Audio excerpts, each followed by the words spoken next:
Kadamba news ಫಸ್ಟ್ಗೆ ಸ್ವಾಗತ. ಮುಖ್ಯಾಂಶಗಳು.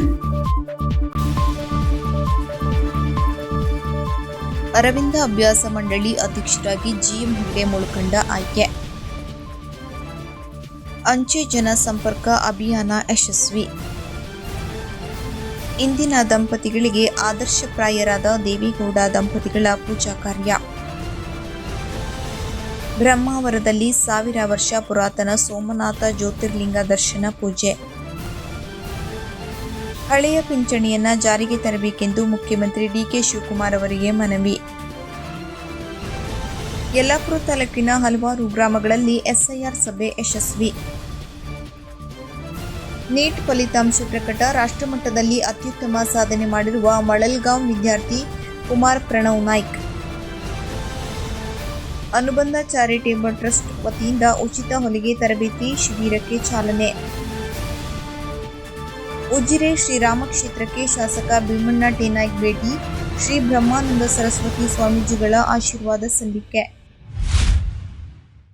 ಹಲವು ದಶಕಗಳ ಇತಿಹಾಸ ಹೊಂದಿರುವ ಶಿರಸಿಯ ಪ್ರತಿಷ್ಠಿತ ಅರವಿಂದ ಅಭ್ಯಾಸ ಮಂಡಳಿಯ ನೂತನ ಅಧ್ಯಕ್ಷರಾಗಿ ಜಿಎಂ ಹೆಗ್ಡೆ ಮುಳ್ಕಂಡ ಅವರು ಆಯ್ಕೆಯಾಗಿದ್ದಾರೆ.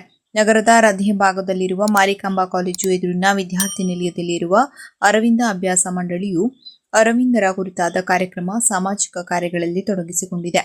ಇದರ ಅಧ್ಯಕ್ಷರಾಗಿ ಎಂಇಎಸ್ ಶಿಕ್ಷಣ ಸಂಸ್ಥೆಯ ಅಧ್ಯಕ್ಷರು, ಟಿಎಂಎಸ್ ಉಪಾಧ್ಯಕ್ಷರು ಆಗಿರುವ ಜಿಎಂ ಹೆಗ್ಡೆ ಮುಳ್ಕಂಡ ಅವರು ಆಯ್ಕೆಯಾಗಿದ್ದರೆ, ಸಿಎಸ್ ಹೆಗ್ಡೆ ಕಾರ್ಯದರ್ಶಿಯಾಗಿ ಆಯ್ಕೆಯಾಗಿದ್ದಾರೆ. ಅಂಚೆ ಜನ ಸಂಪರ್ಕ ಅಭಿಯಾನದಲ್ಲಿ ಗ್ರಾಹಕರು ಅಪಘಾತ ವಿಮೆ ಯೋಜನೆ, ಪ್ರಧಾನಮಂತ್ರಿ ಸುರಕ್ಷಾ ಬಿಮಾ ಯೋಜನೆ, ಪ್ರಧಾನಮಂತ್ರಿ ಜೀವನ ಜ್ಯೋತಿ ಬಿಮಾ ಯೋಜನೆ ಮತ್ತು ಅಂಚೆ ಜೀವ ವಿಮೆಯ ಸೌಲಭ್ಯಗಳನ್ನು ಪಡೆದುಕೊಳ್ಳಬಹುದು.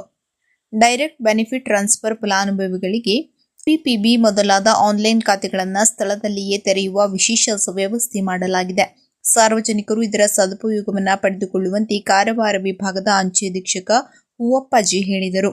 ಅವರು ಗುರುವಾರ ಸಾರ್ವಜನಿಕರ ಗಣೇಶ ಉತ್ಸವ ಸಮಿತಿ ಸಭಾಭವನದಲ್ಲಿ ಕಾರವಾರ ಅಂಚೆ ವಿಭಾಗ, ಕೋಡಾಣಿ ಗ್ರಾಮ ಪಂಚಾಯತ್, ಸಾರ್ವಜನಿಕ ಗಣೇಶೋತ್ಸವ ಸಮಿತಿ ಹಾಗೂ ವಿಎಸ್ಎಸ್ ಸಂಘಗಳ ಸಂಯುಕ್ತ ಆಶ್ರಯದಲ್ಲಿ ನಡೆದ ಅಂಚೆ ಜನ ಸಂಪರ್ಕ ಅಭಿಯಾನಕ್ಕೆ ಚಾಲನೆ ನೀಡಿ ಮಾತನಾಡಿದರು. ಅಂಚೆ ಜನ ಸಂಪರ್ಕ ಅಭಿಯಾನದಲ್ಲಿ ಹೊಸ ಆಧಾರ ನೋಂದಣಿ, ಬಯೋಮೆಟ್ರಿಕ್ ಪರಿಷ್ಕರಣೆ, ವಿಳಾಸ, ಮೊಬೈಲ್ ಸಂಖ್ಯೆ ತಿದ್ದುಪಡಿ ಮಾಡಿಕೊಡಲಾಗುವುದಲ್ಲದೆ ವಿವಿಧ ಅಂಚೆ ಸೇವೆಗಳ ಮಾಹಿತಿ ಕಾರ್ಯಾಗಾರ ನಡೆಸಲಾಗುತ್ತದೆ ಎಂದು ಹೇಳಿದರು. ಮಲೆನಾಡು ಕ್ಯಾಶ್ಯೂ ಇಂಡಸ್ಟ್ರೀಸ್ನ ಎಂಆರ್ ಹೆಗಡೆ ಅಧ್ಯಕ್ಷತೆ ವಹಿಸಿದ್ದರು. ಹೊನ್ನಾವರ ಉಪವಿಭಾಗದ ಅಂಚೆ ನಿರೀಕ್ಷಕರು, ಉಪವಿಭಾಗದ ಮಾರುಕಟ್ಟೆ ನಿರ್ವಾಹಕರು, ಅಂಚೆ ಮೇಲ್ವಿಚಾರಕರು, ಶಾಖಾ ಅಂಚೆ ಪಾಲಕರು, ಸಾರ್ವಜನಿಕ ಗಣೇಶೋತ್ಸವ ಸಮಿತಿ ಅಧ್ಯಕ್ಷರು, ವಿಎಸ್ಎಸ್ ಸಂಘದ ವ್ಯವಸ್ಥಾಪಕರು ಮತ್ತಿತರರು ಉಪಸ್ಥಿತರಿದ್ದರು.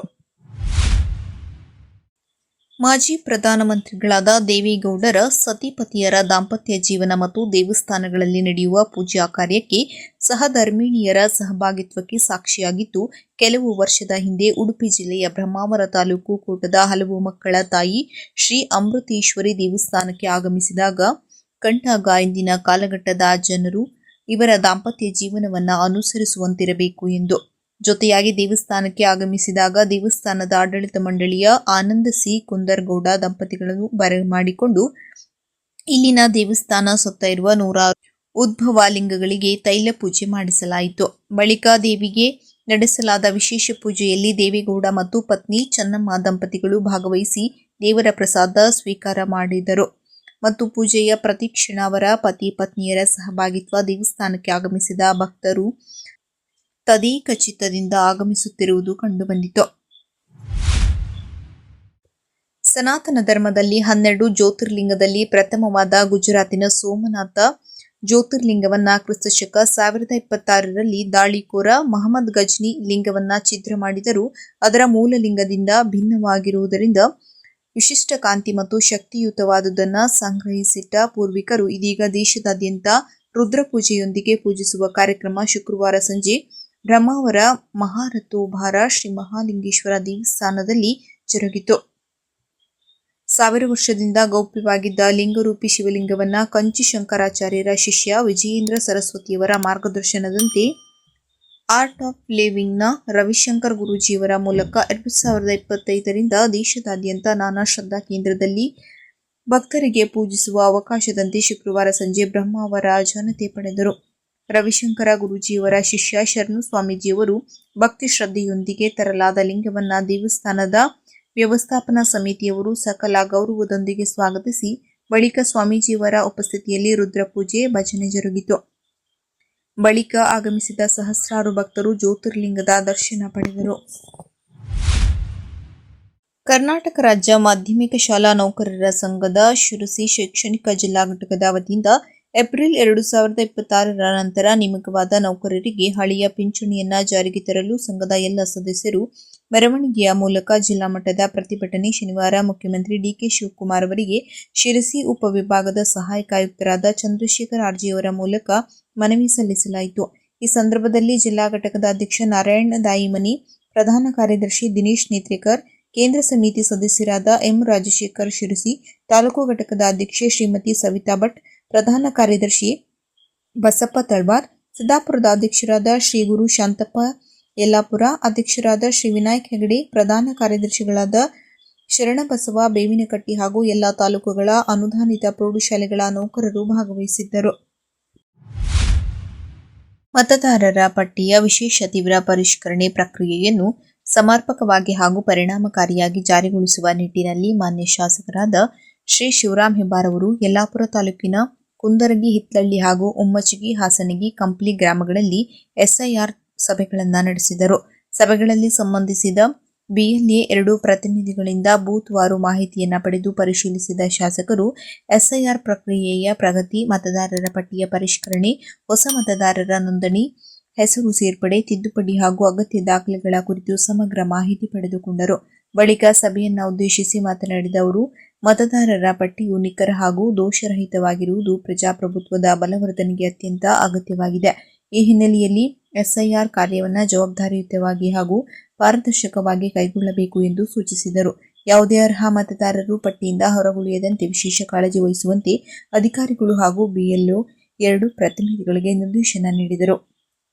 ಈ ಸಂದರ್ಭದಲ್ಲಿ ಸ್ಥಳೀಯ ಮುಖಂಡರು, ಪಕ್ಷದ ಪದಾಧಿಕಾರಿಗಳು, ಬೂತ್ ಮಟ್ಟದ ಕಾರ್ಯಕರ್ತರು ಹಾಗೂ BLA 2 ಪ್ರತಿನಿಧಿಗಳು ಉಪಸ್ಥಿತರಿದ್ದರು. ದೇಶದ ಪ್ರತಿಷ್ಠಿತ ವೈದ್ಯಕೀಯ ವಿಶ್ವವಿದ್ಯಾನಿಲಯಗಳಿಗೆ ಪ್ರವೇಶ ಬಯಸುವ ವಿದ್ಯಾರ್ಥಿಗಳಿಗೆ ರಾಷ್ಟ್ರೀಯ ಪರೀಕ್ಷಾ ಪ್ರಾಧಿಕಾರವು ನಡೆಸಿದ ನೀಟ್ ಪರೀಕ್ಷೆಯ ಫಲಿತಾಂಶ ಪ್ರಕಟಗೊಂಡಿದ್ದು, ಬೆಂಗಳೂರು ಅಲಿನ್ ಕರಿಯರ್ ಇನ್ಸ್ಟಿಟ್ಯೂಟ್ನಲ್ಲಿ ವ್ಯಾಸಂಗ ಮಾಡಿರುವ ಶಿರಸಿ ತಾಲೂಕಿನ ಮಳಲ್ಗಾಂವ್ ಗ್ರಾಮದ ಪ್ರಣವ್ ನಾಯ್ಕ್ ಅತ್ಯುನ್ನತ ಅಂಕ ಗಳಿಸುವ ಮೂಲಕ ಅತ್ಯುತ್ತಮ ಸಾಧನೆಗೈದಿದ್ದಾರೆ. ಈ ಪ್ರತಿಭಾವಂತ ವಿದ್ಯಾರ್ಥಿ ಶಿರಸಿ ಸಿದ್ದಾಪುರ ಕ್ಷೇತ್ರದ ಶಾಸಕರಾದ ಶ್ರೀ ಭೀಮಣ್ಣ ಟಿ ನಾಯ್ಕ್ ಅವರ ಸಹೋದರ ದಿವಂಗತ ಭೈರಪ್ಪನವರ ಮೊಮ್ಮಗನಾಗಿದ್ದಾನೆ ಮತ್ತು ಉದ್ಯಮಿ ಅನಿಲ್ ಹಾಗೂ ಭಾಗ್ಯ ದಂಪತಿಯ ಪುತ್ರನಾಗಿದ್ದಾನೆ. ಪ್ರಣವ್ 99.7611,875 ನೊಂದಿಗೆ 622 ಅಂಕಗಳನ್ನು ಗಳಿಸಿ ರಾಷ್ಟ್ರಮಟ್ಟದಲ್ಲಿ ಜನರಲ್ ಕ್ಯಾಟಗರಿ ವಿಭಾಗದಲ್ಲಿ 2203ನೇ ರ್ಯಾಂಕ್ ಗಳಿಸಿ ಜಿಲ್ಲೆಗೆ ಹೆಮ್ಮೆ ತಂದಿದ್ದಾನೆ.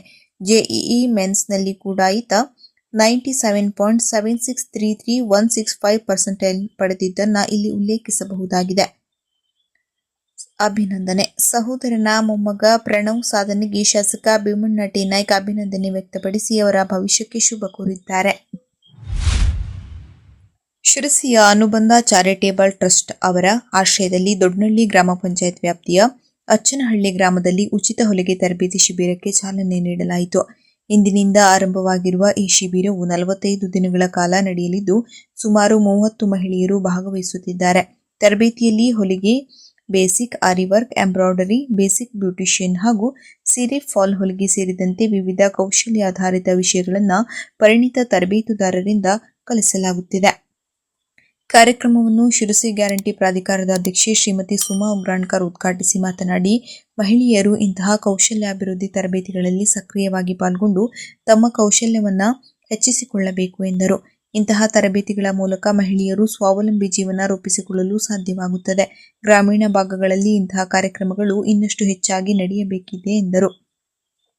ದೊಡ್ಡನಹಳ್ಳಿ ಗ್ರಾಮ ಪಂಚಾಯಿತಿಯ PDO ಶ್ರೀಮತಿ ಪ್ರೀತಿ ಶೆಟ್ಟಿಯವರು ಮಾತನಾಡಿ, ಮಹಿಳೆಯರಿಗೆ ಪಂಚಾಯಿತಿಯಲ್ಲಿ ಲಭ್ಯವಿರುವ ವಿವಿಧ ಸೌಲಭ್ಯಗಳು, ಉದ್ಯೋಗಾವಕಾಶಗಳು ಹಾಗೂ AVG ರಾಮ್ಜಿ ಯೋಜನೆಯಡಿ ದೊರೆಯುವ ಅವಕಾಶಗಳ ಕುರಿತು ಮಾಹಿತಿ ನೀಡಿದರು. ಪಂಚಾಯಿತಿ ಅನುದಾನದಲ್ಲಿ ಮಹಿಳಾ ಅಭಿವೃದ್ಧಿಗಾಗಿ ಮೀಸಲಿರುವ ನಿಧಿಯನ್ನು ಸದುಪಯೋಗ ಪಡಿಸಿಕೊಳ್ಳುವಂತೆ ಕರೆ ನೀಡಿದರು. ದೊಡ್ಡನಹಳ್ಳಿ ಸೊಸೈಟಿ ಅಧ್ಯಕ್ಷರು ಎಸ್ಎನ್ ಹೆಗಡೆ ಅವರು ಮಾತನಾಡಿ, ಗ್ರಾಮೀಣ ಭಾಗದ ಮಹಿಳೆಯರಿಗೆ ಇಂತಹ ಕೌಶಲ್ಯಾಭಿವೃದ್ಧಿ ತರಬೇತಿಗಳು ಅತ್ಯಂತ ಅಗತ್ಯವಾಗಿದ್ದು, ಅನುಬಂಧ ಟ್ರಸ್ಟ್ ಈ ನಿಟ್ಟಿನಲ್ಲಿ ಕೈಗೊಂಡಿರುವ ಕಾರ್ಯ ಶ್ಲಾಘನೀಯವಾಗಿದೆ ಎಂದು ಅಭಿಪ್ರಾಯಪಟ್ಟರು. ಈ ಸಂದರ್ಭದಲ್ಲಿ ಮಾಜಿ ಗ್ರಾಮ ಪಂಚಾಯಿತಿ ಅಧ್ಯಕ್ಷ ರಘುನಾಯ್ಕ್ ಹಾಗೂ ನ್ಯಾಯವಾದಿ ಮುಕ್ತೇಶ್ ಗೌಡ ಅವರು ಮಾತನಾಡಿ, ತರಬೇತಿ ಶಿಬಿರದ ಯಶಸ್ಸಿಗೆ ಶುಭ ಹಾರೈಸಿದರು. ಕಾರ್ಯಕ್ರಮವನ್ನು ಶ್ರುತಿ ಕಾನಡೆ ಅವರು ನಿರೂಪಿಸಿ ಸ್ವಾಗತಿಸಿದರು. ಕಾರ್ಯಕ್ರಮದ ಅಧ್ಯಕ್ಷತೆ ವಹಿಸಿದ್ದ ಅನುಬಂಧ ಚಾರಿಟೇಬಲ್ ಟ್ರಸ್ಟ್ನ ಅಧ್ಯಕ್ಷರು ಜ್ಯೋತಿಗೌಡ ಪಾಟೀಲ್ ಅವರು ಅಧ್ಯಕ್ಷೀಯ ಭಾಷಣದಲ್ಲಿ ಮಹಿಳೆಯರು ಸಮಯವನ್ನು ವ್ಯರ್ಥ ಮಾಡದೆ ತಮ್ಮ ಆಸಕ್ತಿಯ ಕ್ಷೇತ್ರಗಳಲ್ಲಿ ಕೌಶಲ್ಯಗಳನ್ನು ಕಲಿಯಬೇಕು ಎಂದು ತಿಳಿಸಿದರು. ಕೌಶಲ್ಯಾಭಿವೃದ್ಧಿಯ ಮೂಲಕ ಸ್ವಯಂ ಉದ್ಯೋಗದ ಅವಕಾಶಗಳನ್ನು ಸೃಷ್ಟಿಸಿಕೊಳ್ಳಬಹುದು. ತರಬೇತಿಯ ನಂತರ ದೊರೆಯುವ ಪ್ರಮಾಣ ಪತ್ರಗಳ ಆಧಾರದ ಮೇಲೆ ಸರ್ಕಾರದ ವಿವಿಧ ಯೋಜನೆಗಳು, ಸಬ್ಸಿಡಿಗಳು ಹಾಗೂ ಕಡಿಮೆ ಬಡ್ಡಿ ದರದ ಸಾಲ ಸೌಲಭ್ಯಗಳನ್ನು ಪಡೆದು ತಮ್ಮ ಉದ್ಯೋಗವನ್ನು ಅಭಿವೃದ್ಧಿಪಡಿಸಿಕೊಳ್ಳುವ ಅವಕಾಶಗಳಿವೆ ಎಂದು ತಿಳಿಸಿದರು. ಉಚಿತ ಕೌಶಲ್ಯಾಭಿವೃದ್ಧಿ ತರಬೇತಿ ಶಿಬಿರವು ಮುಂದಿನ 45 ದಿನಗಳ ಕಾಲ ನಡೆಯಲಿದ್ದು, ಮಹಿಳೆಯರ ಆರ್ಥಿಕ ಮತ್ತು ಸಾಮಾಜಿಕ ಸಬಲೀಕರಣದತ್ತ ಮಹತ್ವದ ಹೆಜ್ಜೆಯಾಗಿದೆ. ಮಾನ್ಯ ಶಾಸಕರಾದ ಶ್ರೀ ಭೀಮಣ್ಣ ಟಿ ನಾಯ್ಕ ಅವರು ಇಂದು ಉಜಿರೆಯ ಪ್ರಸಿದ್ಧ ಧಾರ್ಮಿಕ ಕೇಂದ್ರವಾದ ಶ್ರೀರಾಮಕ್ಷೇತ್ರ ಮಹಾಸಂಸ್ಥಾನಕ್ಕೆ ಭೇಟಿ ನೀಡಿದರು. ಕ್ಷೇತ್ರಕ್ಕೆ ಆಗಮಿಸಿದ ಶಾಸಕರು ಜಗದ್ಗುರು ಪೀಠದ ಪೀಠಾಧೀಶರಾದ ಪರಮಪೂಜ್ಯ ಮಹಾಮಂಡಲೇಶ್ವರ 1008 ಸದ್ಗುರು ಶ್ರೀ ಶ್ರೀ ಶ್ರೀ ಬ್ರಹ್ಮಾನಂದ ಸರಸ್ವತಿಜಿ ಮಹಾರಾಜರನ್ನ ಭೇಟಿಯಾಗಿ ಚರಣ ಸ್ಪರ್ಶ ಮಾಡಿ ಆಶೀರ್ವಾದ ಪಡೆದರು. ಇದೇ ಸಂದರ್ಭದಲ್ಲಿ ಕ್ಷೇತ್ರದಲ್ಲಿ ಹಮ್ಮಿಕೊಳ್ಳಲಾಗುತ್ತಿರುವ ಮುಂಬರುವ ಪವಿತ್ರ ಚಾತುರ್ಮಾಸ ವ್ರತ ಹಾಗೂ ಧಾರ್ಮಿಕ ಕಾರ್ಯಕ್ರಮಗಳ ಯಶಸ್ಸಿನ ಕುರಿತು ಆಯೋಜಿಸಲಾಗಿದ್ದ ವಿಶೇಷ ಸಭೆಯಲ್ಲಿ ಶಾಸಕರು ಸಕ್ರಿಯವಾಗಿ ಭಾಗವಹಿಸಿದರು. ಚಾತುರ್ಮಾಸದ ಸಿದ್ಧತೆಗಳು, ಭಕ್ತಾದಿಗಳಿಗೆ ಕಲ್ಪಿಸಬೇಕಾದ ಸೌಲಭ್ಯಗಳು ಹಾಗೂ ಧಾರ್ಮಿಕ ಕಾರ್ಯಕ್ರಮಗಳ ಸುಗಮ ನಿರ್ವಹಣೆಯ ಕುರಿತು ಪೂಜ್ಯ ಶ್ರೀಗಳ ದಿವ್ಯ ಸಾನ್ನಿಧ್ಯದಲ್ಲಿ ನಡೆದ ಸಮಾಲೋಚನೆಯಲ್ಲಿ ಶಾಸಕರು ಭಾಗಿಯಾಗಿ ತಮ್ಮ ಅನಿಸಿಕೆಗಳನ್ನು ಹಂಚಿಕೊಂಡರು. ಶ್ರೀ ಕ್ಷೇತ್ರದ ಪೂಜ್ಯ ಸ್ವಾಮೀಜಿಗಳ ದರ್ಶನ ಪಡೆದು ಅವರ ಆಶೀರ್ವಾದ ಪಡೆದು ಪಾತ್ರನಾಗಿರುವುದು ಅತ್ಯಂತ ಧನ್ಯತೆಯ ಭಾವ ಮೂಡಿಸಿದೆ. ಲೋಕ ಕಲ್ಯಾಣಾರ್ಥವಾಗಿ ನಡೆಯುವ ಚಾತುರ್ಮಾಸದಂತಹ ಮಹತ್ ಕಾರ್ಯಗಳು ಯಶಸ್ವಿಯಾಗಲಿ, ಭಕ್ತ ಸಮೂಹಕ್ಕೆ ಒಳಿತಾಗಲಿ ಎಂದು ಪ್ರಾರ್ಥಿಸುತ್ತೇನೆ ಎಂದು ಶಾಸಕ ಶ್ರೀ ಭೀಮಣ್ಣ ಟಿ ನಾಯ್ಕ ಅವರು ಈ ಸಂದರ್ಭದಲ್ಲಿ ತಿಳಿಸಿದರು. ಕೊನೆಯಲ್ಲಿ ಮತ್ತೊಮ್ಮೆ ಮುಖ್ಯಾಂಶಗಳು. ಅರವಿಂದ ಅಭ್ಯಾಸ ಮಂಡಳಿ ಅಧ್ಯಕ್ಷರಾಗಿ ಜಿಎಂ ಹೆಗಡೆ ಮುಳಖಂಡ ಆಯ್ಕೆ. ಅಂಚೆ ಜನ ಸಂಪರ್ಕ ಅಭಿಯಾನ ಯಶಸ್ವಿ. ಇಂದಿನ ದಂಪತಿಗಳಿಗೆ ಆದರ್ಶಪ್ರಾಯರಾದ ದೇವೇಗೌಡ ದಂಪತಿಗಳ ಪೂಜಾ ಕಾರ್ಯ. ಬ್ರಹ್ಮಾವರದಲ್ಲಿ 1000 ವರ್ಷ ಪುರಾತನ ಸೋಮನಾಥ ಜ್ಯೋತಿರ್ಲಿಂಗ ದರ್ಶನ ಪೂಜೆ.